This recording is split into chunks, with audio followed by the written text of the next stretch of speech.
నమస్కారం, డిఆర్టీవీ న్యూస్ కి స్వాగతం. హెడ్లైన్ చూద్దాం.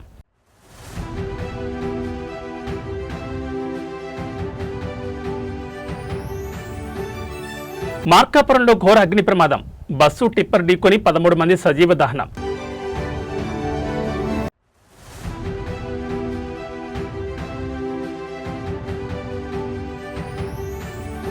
మార్కాపురం బస్సు ప్రమాదంపై ప్రధాని మోడీ దిగ్భ్రాంతి. మృతుల కుటుంబాలకు 2 లక్షల ఎక్స్గ్రేషియా.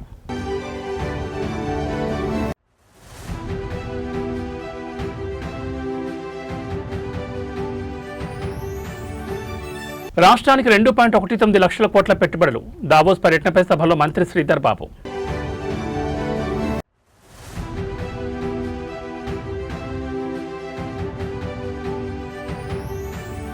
జిల్లాలో ఐటీ టవర్ల నిర్లక్ష్యంపై హరీష్ రావు ధ్వజం. అసెంబ్లీలో కాంగ్రెస్ ప్రభుత్వంపై ప్రశ్నల వర్షం.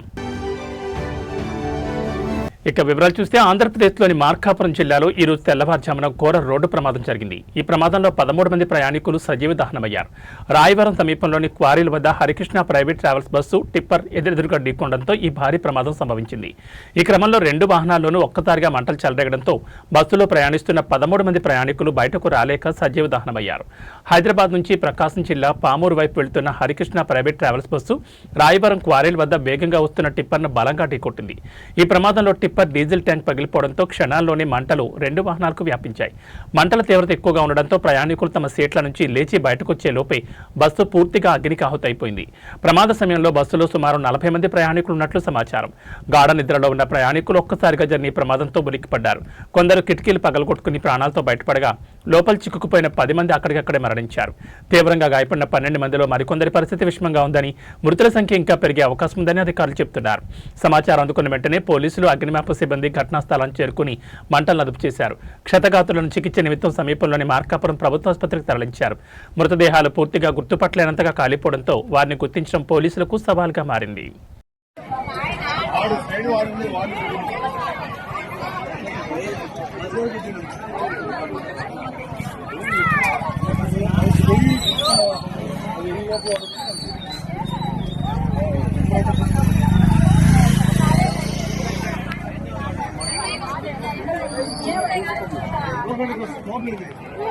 ఈ సైడ్ బండి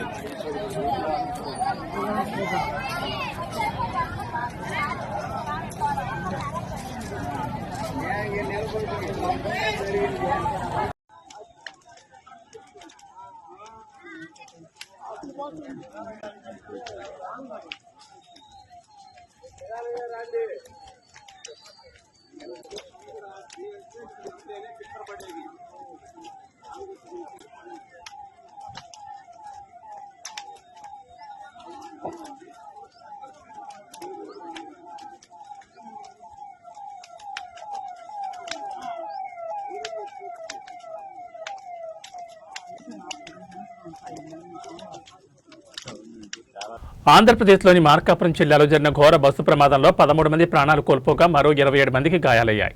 వారిలో 6 పరిస్థితి విషమంగా ఉన్నట్లు అధికారులు తెలిపారు. కాగా ఈ ఘోర ప్రమాదంపై ప్రధాని నరేంద్ర మోడీ తీవ్ర దిగ్భ్రాంతిని వ్యక్తం చేశారు. ఈ ప్రమాదంలో ప్రాణాలు కోల్పోయిన వారి కుటుంబాలకు తన ప్రగాఢ సానుభూతిని తెలిపారు. మార్కాపురంలో జరిగిన ప్రమాదం అత్యంత విషాదకరం. తమ ప్రియతములను కోల్పోయిన కుటుంబాలకు నా ప్రగాఢ సానుభూతి, సంతాపం తెలియజేస్తున్నాను. గాయపడిన వారిని త్వరగా కోలుకోవాలని ప్రార్థిస్తున్నానని ప్రధాని ట్విట్టర్ వేదికగా పేర్కొన్నారు. అలాగే బాధితులను ఆదుకునేందుకు ప్రధాని మోడీ తక్షణ ఆర్థిక సహాయాన్ని ప్రకటించారు. ప్రధానమంత్రి జాతీయ సహాయ నిధి నుంచి మరణించిన వారి కుటుంబాలకు 2 లక్షల చొప్పున ఎక్స్గ్రేషియా అందించనున్నట్లు తెలిపారు. అలాగే ఈ ప్రమాదంలో గాయపడిన వారికి 50,000 చొప్పున ఆర్థిక సహాయం అందజేయనున్నట్లు వెల్లడించారు. ప్రమాద బాధితులకు మెరుగైన వైద్యం అందేలా చూడాలని అధికారులను ఆదేశించారు.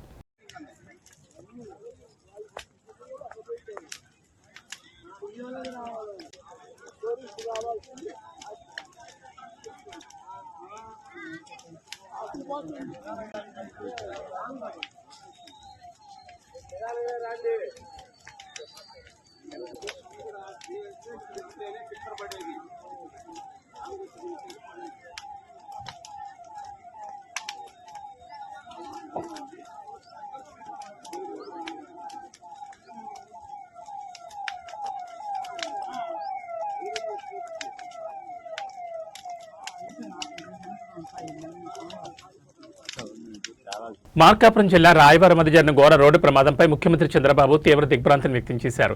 టిప్పర్ను ప్రైవేట్ ట్రావెల్స్ బస్సు ఢీకొనడం, మంటలు చెలరేగి అందులోని ప్రయాణికులు సజీవ దహనం కావడంపై ఆయన తీవ్ర ఆవేదన వ్యక్తం చేశారు. ప్రమాద విషయం తెలిసిన వెంటనే ముఖ్యమంత్రి మార్కాపురం జిల్లా యంత్రాంగంతో ఫోన్లో మాట్లాడారు. క్షతగాత్రుల పరిస్థితి ఎలా ఉందని అధికారులను అడిగి తెలుసుకున్నారు. గాయపడిన సుమారు 20 మందిని వివిధ ఆసుపత్రులకు తరలించి చికిత్స అందిస్తున్నామని అధికారులు వివరించారు. మృతుల సంఖ్య ఇంకా పెరిగే అవకాశం ఉందన్న సమాచారంపై సీఎం చంద్రబాబు ఆందోళన వ్యక్తం చేశారు.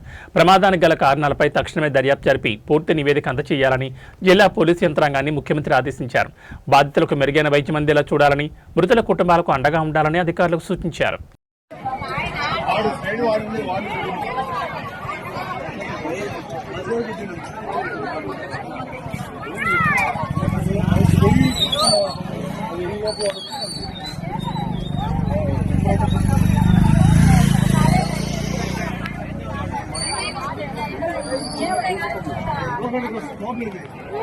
ఈ సైడ్ బండి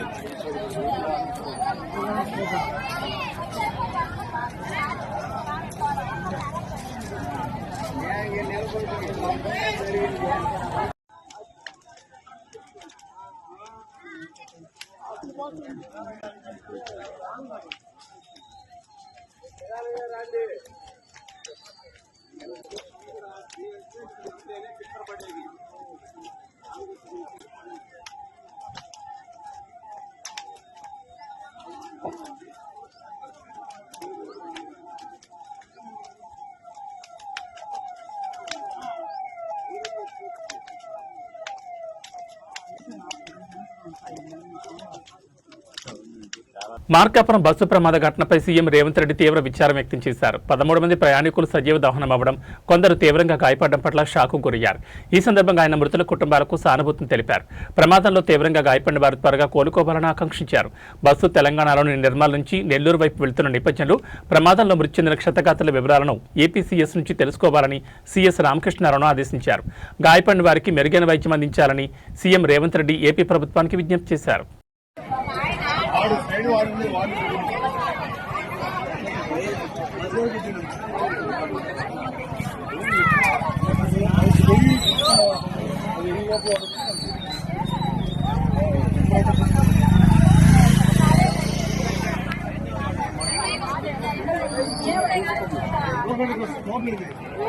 ఈ సైడ్ బండి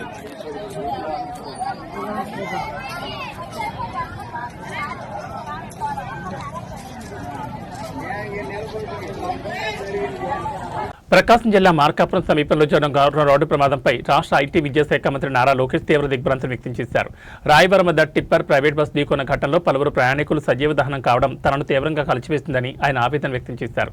ఈ మేరకు గురువారం సోషల్ మీడియా వేదికగా స్పందించారు. ఈ దుర్ఘటన అత్యంత బాధాకరమని లోకేష్ పేర్కొన్నారు. ప్రమాదంలో గాయపడిన వారికి అవసరమైన అత్యున్నత వైద్య సాయం అందించాలని ఇప్పటికే అధికారులను ఆదేశించినట్టు తెలిపారు. క్షతగాతులకు అవసరమైన వైద్య సాయంపై ఇప్పటికే అధికారులకు ఆదేశాలు జారీ చేయడం జరిగింది. గాయపడిన వారు త్వరగా కోలుకోవాలని కోరుకుంటున్నారని తన పోస్టులో పేర్కొన్నారు. ప్రమాదంలో మరణించిన వారి కుటుంబాలకు ప్రభుత్వం అన్ని విధాలుగా అండగా ఉంటుందని భరోసా ఇచ్చారు. మృతుల కుటుంబ సభ్యులకు తన ప్రగాఢ సానుభూతిని తెలియజేశారు. ఈ ఘటనలో టిప్పర్ ప్రైవేట్ ట్రావెల్స్ బస్సు ఢీకొన్న తర్వాత బస్సులో మంటలు చెలరేగడంతో పలువురు ప్రయాణికులు సజీవ దహనమైన విషయం తెలిసిందే.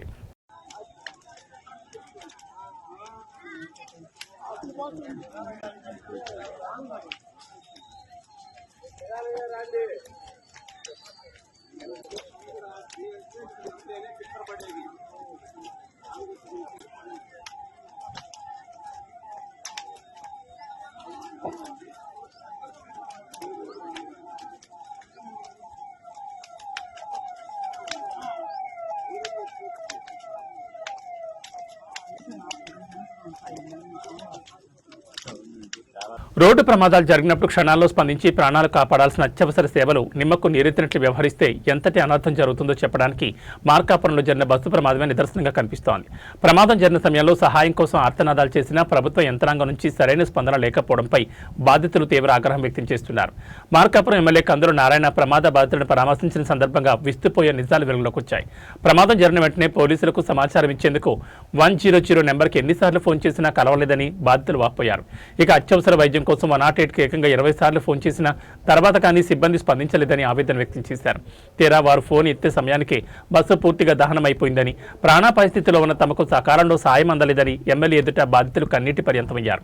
అత్యవసర సేవల విభాగంలో నెలకొన్న ఈ తీవ్ర నిర్లక్ష్యంపై విచారణ జరిపించాలని, బాధ్యులపై కఠిన చర్యలు తీసుకోవాలని ఎమ్మెల్యే కందులు నారాయణ ప్రభుత్వం డిమాండ్ చేశారు. బాధితులకు అన్ని విధాలా అండగా ఉంటామని ఆయన భరోసా ఇచ్చారు.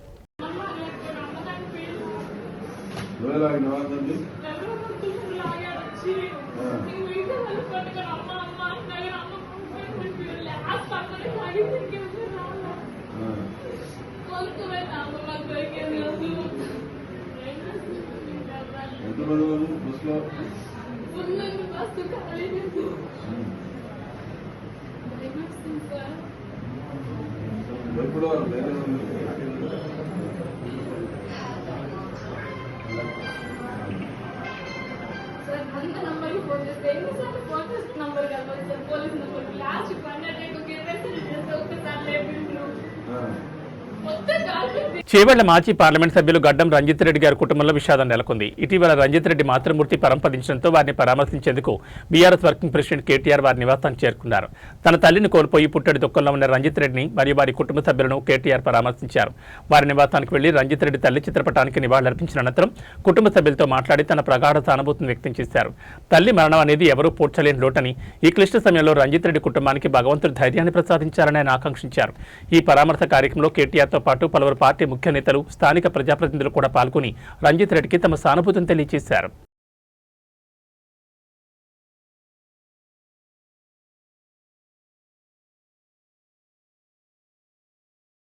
2024-25 దావోస్ పర్యటనలో భాగంగా రాష్ట్ర ప్రభుత్వం మొత్తంగా 2.19 లక్షల కోట్ల పెట్టుబడులను సముపార్జించిందని మంత్రి శ్రీధర్ బాబు తెలిపారు.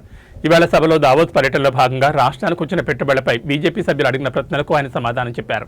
మొత్తం 44 ఎంఓయూలను వివిధ కంపెనీలతో కుదుర్చుకున్నామని పేర్కొన్నారు. ఆయా పెట్టుబడుల గ్రౌండింగ్ వివిధ దశల్లో ఉన్నాయని, ఫలితంగా కొత్తగా 68,150 మంది నిరుద్యోగులకు ప్రత్యక్షంగా ఉపాధి లభించనుందని తెలిపారు. 2024లో 18 ఎంఓయూలతో రాష్ట్రానికి 40,232 కోట్ల పెట్టుబడులు రాక 2025లో 26 ఎంఓయూలతో 1,78,950 కోట్లు కలుపుకుని మొత్తం 44 ఎంఓయూలతో 2,19,182 కోట్ల పెట్టుబడులు వచ్చాయని అన్నారు.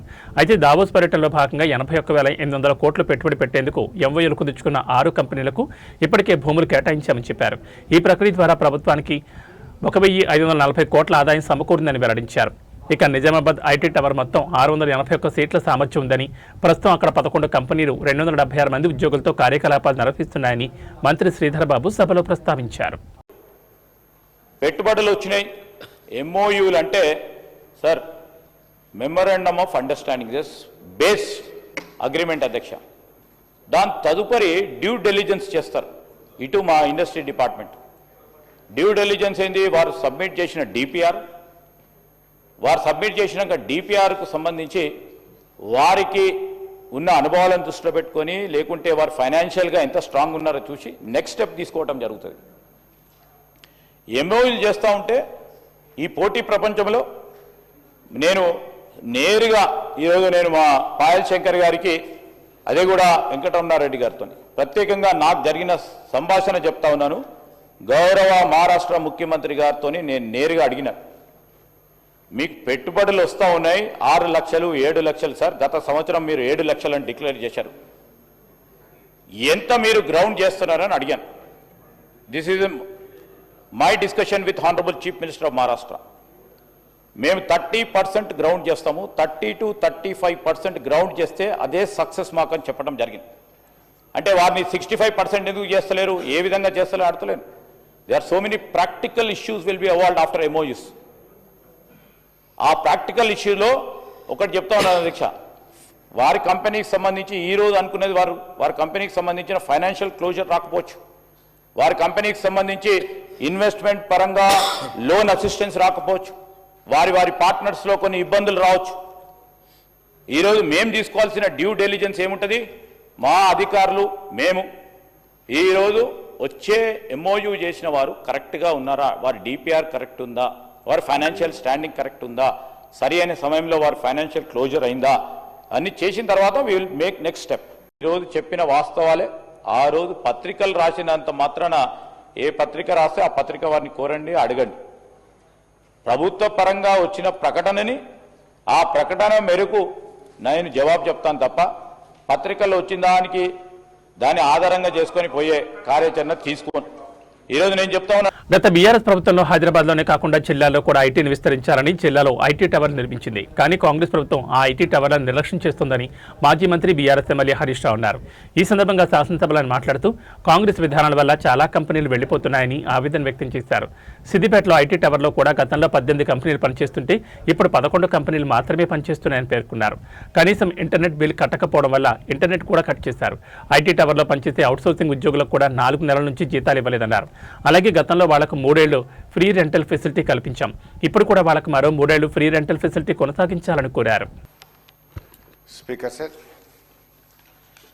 ఆనాడు బీఆర్ఎస్ ప్రభుత్వం ఐటీని హైదరాబాద్కే కాకుండా 2 టైర్ పట్టణాలకు కూడా ఐటీ సేవలు విస్తరించాలని, జిల్లాల్లో నిరుద్యోగ యువతకు అక్కడే ఉద్యోగాలు ఇప్పించాలని నాటి బీఆర్ఎస్ ప్రభుత్వం వరంగల్, ఖమ్మం, నిజామాబాద్, మహబూబ్ నగర్, కరీంనగర్, ఆదిలాబాద్, సిద్దిపేట్ ఇలా అనేక 2 టైర్ పట్టణాల్లో కూడా ఐటీ సేవలు విస్తరించాలని ఐటీ టవర్స్ నిర్మించడం జరిగింది. ఆ రోజుల్లో కొన్ని వేలాది మందికి ఆయా జిల్లాల్లో స్థానిక యువతకు స్థానికంగా ఉద్యోగ అవకాశాలు కల్పించే ప్రయత్నం చేశాం. అయితే ఈ ప్రభుత్వం మరి కారణం ఏదైనా అది ఉద్దేశపూర్వకమా బట్ ఏదైనా కూడా ఆ ఐటీ టవర్స్ను ఈ ప్రభుత్వం నిర్లక్ష్యం చేస్తూ ఉంది. నిర్లక్ష్యం చేయడం వల్ల గతంలో వచ్చిన కంపెనీలు కొన్ని వెనక్కు వెళ్ళిపోతున్న మాట వాస్తవమా? మరి ఐటీ టవర్స్ను ప్రభుత్వం ఎప్పటికప్పుడు రివ్యూ చేసి కొత్త కంపెనీలను ఆహ్వానించి ఆ 2 టైర్ పట్టణాల్లో జిల్లాల్లో ఆ యువతకు ఉద్యోగాలు ఇవ్వడానికి ప్రభుత్వం ఏ రకమైన చర్యలు తీసుకుంటుందని నేను మీ ద్వారా మంత్రి గారిని అడుగుతా ఉన్నా. ముఖ్యంగా నా నియోజకవర్గం సిద్దిపేటలో ఉండేటువంటి ఐటీ టవర్లో ఆ రోజు 18 కంపెనీలు పనిచేస్తే ఈరోజు ఈ ప్రభుత్వం వచ్చిన తర్వాత 7 కంపెనీలు వెళ్ళిపోయి కేవలం 11 కంపెనీలు మాత్రమే పనిచేస్తూ ఉన్నాయి. ఈ మధ్య నేను అక్కడికి విజిట్ చేసినప్పుడు అధ్యక్ష, అక్కడ ఇంటర్నెట్ బిల్ కట్టకపోవడం వల్ల ఐటీ టవర్కే ఇంటర్నెట్ కట్ అయినటువంటి పరిస్థితి కనబడ్డది. అదేవిధంగా అక్కడ పనిచేసే ఏజెన్సీస్కు అవుట్సోర్సింగ్ ఏజెన్సీస్ ఏదైతే మెయింటెనెన్స్ వాళ్ళు ఉన్నారో వాళ్ళకు డబ్బులు విడుదల చేయకపోవడం వల్ల ఐటీ టవర్లో పనిచేసే సెక్యూరిటీ, స్వీపర్సు, లిఫ్ట్ బాయ్స్ వారికి కూడా ఈ 4 నెలల నుంచి ఇప్పటికి కూడా జీతాలు రానటువంటి పరిస్థితి ఉంది అధ్యక్ష. నేను ముఖ్యంగా మంత్రి గారిని కోరేది ఏంటంటే వారికి ఆ మధ్య మనం ఒక 3 సంవత్సరాల వరకు ఫ్రీ రెంటల్ ఫెసిలిటీని ఐటీ కంపెనీలకు కల్పించాం. ఇప్పుడిప్పుడే ఆ కంపెనీలు స్టెబిలైజ్ అవుతా ఉన్నాయి. ఆ కంపెనీలు మరో 3 సంవత్సరాలు ఫ్రీ రెంటల్ ఫెసిలిటీని కొనసాగించాలని చెప్పి కోరుతా ఉన్నారు. ఇది మీ దృష్టికి వచ్చిందా? నేను ఒక సిద్దిపేట కోసమే కాదు, ఖమ్మం, వరంగల్, నల్గొండ, మహబూబ్ నగర్, ఆదిలాబాద్ అన్ని పట్టణాల్లో కూడా ఈ 2 టైర్ పట్టణాల్లో ఐటీ కంపెనీలను ప్రోత్సహించడానికి మరో 3 ఏళ్లు ఫ్రీ రెంటల్ ఫెసిలిటీని కొనసాగించాలని, పెండింగ్ బిల్స్ను క్లియర్ చేయాలని, ఇంటర్నెట్ ఫెసిలిటీని బలోపేతం చేయాలని, మరిన్ని కొత్త కంపెనీలను అక్కడ ఆహ్వానించి మరి అక్కడ స్థానిక యువతకు ఉద్యోగ కల్పన కోసం ప్రభుత్వం కృషి చేయాలని మీ ద్వారా కోరుతున్నాను. హైదరాబాద్ మహానగరంలో పెట్రోల్ సెగలు రేగుతున్నాయి. నగరం నలుమూలన ఉన్న పెట్రోల్ బంకుల వద్ద నో స్టాక్ బోర్డులు దర్శనమిస్తుండటంతో వాహనదారులు తీవ్ర ఆందోళనకు గురవుతున్నారు. ఉప్పల్, అత్తాపూర్, ఎల్బీనగర్ వంటి ప్రధాన ప్రాంతాల్లో కిలోమీటర్ల మేర వాహనాలు బారులు తీరాయి. అంతర్జాతీయంగా నెలకొన్న యుద్ధ పరిస్థితులు, చమురు ధరలు పెరుగుతాయన్న భయంతో వినియోగదారులు ఒక్కసారిగా పెట్రోల్ బంకులకు క్యూ కట్టారు. 3 రోజులకు సరిపడా రావాల్సిన ఇంధన నిల్వలు కేవలం కొన్ని గంటల్లోనే నిండుకున్నాయి. మరోవైపు ఆయిల్ మార్కెటింగ్ కంపెనీలు తమ నిబంధనలను కఠినతరం చేయడం డీలర్లకు తలనొప్పిగా మారింది. గతంలో ఉన్న క్రెడిట్ సౌకర్యం రద్దు చేసి అడ్వాన్స్ పేమెంట్ చేస్తేనే స్టాక్ పంపిస్తామని కంపెనీలు తేల్చి చెప్పడంతో డీలర్లు నిధుల సర్దుబాటులో ఇబ్బందులు పడుతున్నారు. ఇది పరోక్షంగా సరఫరాపై ప్రభావం చూపుతోంది. అయితే ఈ గందరగోళంపై రాష్ట్ర ప్రభుత్వం స్పష్టతనిచ్చింది.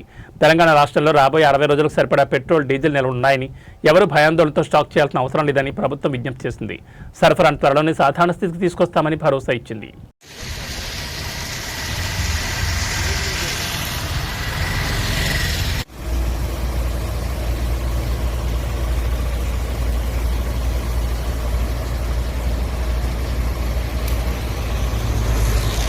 హైదరాబాద్ మహానగరంలో ఇంధన సెగలు చల్లారడం లేదు. రాష్ట్ర ప్రభుత్వం వద్ద సరిపడా నిల్వలున్నాయని స్వయంగా ప్రకటించినప్పటికీ క్షేత్రస్థాయిలో పరిస్థితి అందుకు భిన్నంగా కనిపిస్తోంది. ముఖ్యంగా ఆసిఫ్ నగర్, మల్లేపల్లి వంటి రద్దీ ప్రాంతాల్లో గ్యాస్ మరియు పెట్రోల్ కోసం వాహనదారులు పడుతున్న అవస్థలు వర్ణనాతీతంగా మారాయి. ఆసిఫ్ నగర్ నుండి మల్లేపల్లి వరకు సుమారు 3 నుంచి 4 కిలోమీటర్ల మేర ఆటోలు గ్యాస్ కోసం బారులు తీరాయి. ఉదయం నుంచి వేలాది వాహనాలు రోడ్లపైకి రావడంతో స్థానికంగా ట్రాఫిక్ వ్యవస్థ పూర్తిగా స్తంభించిపోయింది. గ్యాస్ సిలిండర్ల సరఫరా నిలిచిపోతుందని వదంతులు వ్యాపించడంతో ఆటో డ్రైవర్లు భయాందోళనతో గంటల తరబడి క్యూ లైన్లో వేచి చూస్తున్నారు. చేస్తున్నారు. మరోవైపు పెట్రోల్ బంకుల వద్ద కూడా ఇదే పరిస్థితి నెలకొంది. నో స్టాక్ బోర్డులు పెట్టినప్పటికీ ఎక్కడో ఒక చోట స్టాక్ వస్తుందని ఆశతో ప్రజలు భారీగా ఎగబడుతున్నారు. సోషల్ మీడియాలో వస్తున్న తప్పుడు వార్తలు, అంతర్జాతీయ యుద్ధ పరిస్థితులపై నెలకొన్న ఆందోళనలే ఈ గందరగోళానికి ప్రధాన కారణమని అధికారులు విశ్లేషిస్తున్నారు. ప్రభుత్వ నిబంధనల ప్రకారం నిల్వలు పుష్కలంగా ఉన్నాయని, ప్రజలు వదంతులు నమ్మి ఆందోళన చెందొద్దని అధికారులు పదే పదే విజ్ఞప్తి చేస్తున్నారు. అయితే క్షేత్రస్థాయిలో రద్దీని నియంత్రించడం ఇప్పుడు పోలీసులకు పెద్ద సవాల్గా మారింది.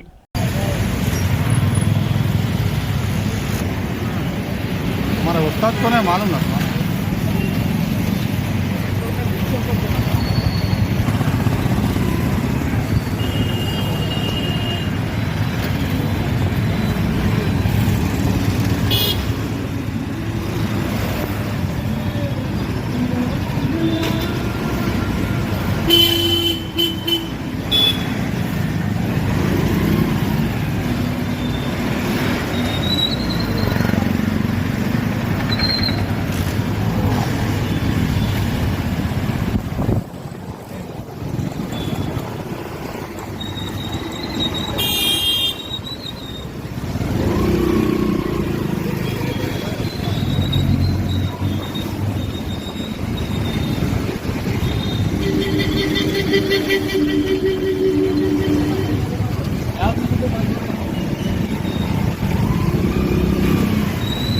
భాగ్యనగరంలో గ్యాస్ సిలిండర్ల కొరత వినియోగదారుల సహనాన్ని పరీక్షిస్తోంది. గ్యాస్ బుక్ చేసి రోజులు గడుస్తున్నా డెలివరీ కాకపోవడంతో ఆగ్రహించిన వినియోగదారులు ఏకంగా గ్యాస్ ఆటోపైకి దాడికి దిగారు. ఫిలింనగర్ పరిధిలోని షేక్పేట్ వద్ద చోటు చేసుకున్న ఈ ఘటన ఇప్పుడు నగరంలో చర్చనీయాంశంగా మారింది. షేక్పేట్ వద్ద గ్యాస్ ఏజెన్సీ నుంచి సిలిండర్లతో బయలుదేరిన ఆటోను కొంతమంది వినియోగదారులు అడ్డుకున్నారు. తమకు గ్యాస్ సిలిండర్లు అందడం లేదని, బుక్ చేసి చాలా రోజులు గడుస్తున్నా ఏజెన్సీ పట్టించుకోవడం లేదని ఆగ్రహం వ్యక్తం చేశారు. ఈ క్రమంలో ఆటోలో ఉన్న సిలిండర్లను బలవంతంగా తీసుకెళ్లేందుకు ప్రయత్నించారు. వెంటనే స్పందించిన ఏజెన్సీ సిబ్బంది స్థానికుల సహాయంతో వారిని అడ్డుకోవడంతో పెద్ద ప్రమాదం తప్పింది. ఈ క్రమంలో సిబ్బందికి మరియు వినియోగదారులకు మధ్య తీవ్రస్థాయిలో వాగ్వాదం చోటు చేసుకుంది. సమాచారం అందుకున్న పోలీసులు ఘటనా స్థలానికి చేరుకుని పరిస్థితిని సమీక్షిస్తున్నారు. గ్యాస్ డెలివరీలో జరుగుతున్న జాప్యంపై అధికారుల పర్యవేక్షణ కరువైందని, తక్షణమే సరఫరాను క్రమబద్ధీకరించాలని స్థానికులు డిమాండ్ చేస్తున్నారు.